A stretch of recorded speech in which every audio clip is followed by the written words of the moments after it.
Hello বন্ধুরা, আজকে দেখো একটা থ্রেডিং দেখানো হচ্ছে। কিভাবে থ্রেডিং করা হয় দেখো। থ্রেডিং করা হচ্ছে, ভুরুর পশমগুলো সুতো দিয়ে আস্তে আস্তে করে তুলে দেওয়া হচ্ছে। দেখো কাঁচি দিয়ে কাটা হচ্ছে ভুরুটা। এবার বাঁ পাশের ভুরুটা ক্লিন করছে। কিভাবে থ্রেডিং করছে দেখো।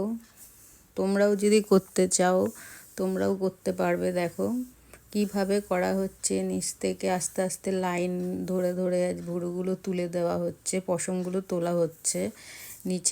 নিচের অংশে যা থাকবে সেগুলো সব তুলে তুলে ক্লিন করা হবে।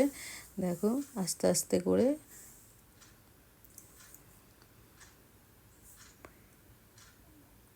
ভুরু করতে কিন্তু একটু সময় লাগে, খুব তাড়াতাড়ি করে করলে ভুরু কিন্তু ভালো হয় না। তাই দেখো খুব আস্তে ধীরে ভুরুটা করতে হয়, যাতে সুতো দিয়ে লাইনটা আনা হয়। তো এটা তার জন্য একটু আস্তে ধীরে থ্রেডিংটা করতে হয়। দেখো মিডিল পোর্শনে করা হচ্ছে, মিডিল পোর্শনটা ক্লিন করা হচ্ছে, উপরের দিকটা থ্রেডিং করা হচ্ছে। কিভাবে থ্রেডিং করছে দেখো, কিভাবে লাইনটা নিয়ে আসছে উপরের। দেখো উপরের অংশ করছে কিভাবে। দেখো সাইড থেকে তুলছে কিভাবে।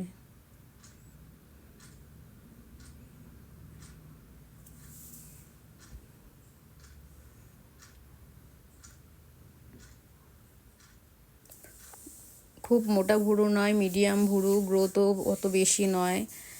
পরে একটা ভালো গ্রোথওয়ালা ভুরু থ্রেডিং করা আমি দেখাবো। আগেও দেখিয়েছি, আবার দেখাবো। দেখো আমাকে সাবস্ক্রাইব করতে ভুলো না। যদি ভালো লাগে অবশ্যই আমাকে সাবস্ক্রাইব করবে। দেখো থ্রেডিংয়ের লাইনটা কত সুন্দর করে আনা হয়েছে। দেখো পুরো ক্লিন করে দিয়েছে, একদম কপাল থেকে একদম নিচের অংশ, ভুরুর নিচের অংশগুলো একদম ক্লিন করে দেওয়া হয়েছে। ভুরুটা খুব সুন্দর লাগছে। দেখো কত সুন্দর লাগছে, খুব সুন্দর লাগছে, খুব পছন্দ হয়েছে। গুড নাইট, আজকের মতন টাটা, বাই বাই।